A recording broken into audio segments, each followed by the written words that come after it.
Ramai diperbincangkan warganet di media sosial pada Senin 25 Maret 2024 sebuah video yang menunjukkan momen menegangkan saat mobil militer Ukraina dihantui serangan militer Rusia. Grup Komando Pasukan Khusus Aida Ahmad tidak membiarkan musuh bernafas di wilayah yang tidak dicantumkan dalam narasi unggahan.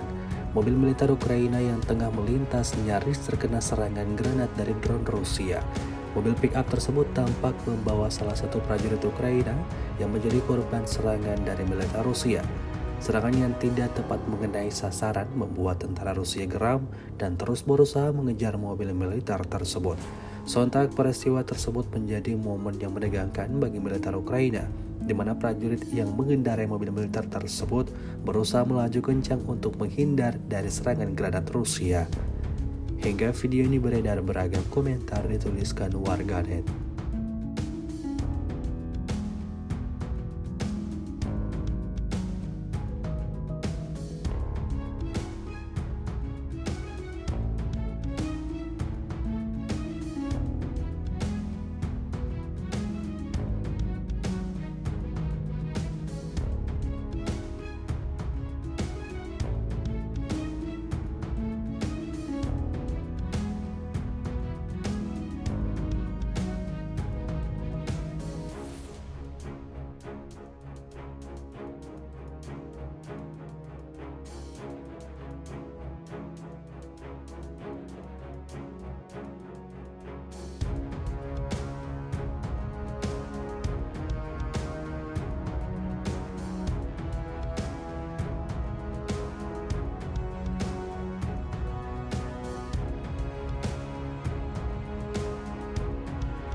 X sekarang menghadirkan lokal menjadi Indonesia.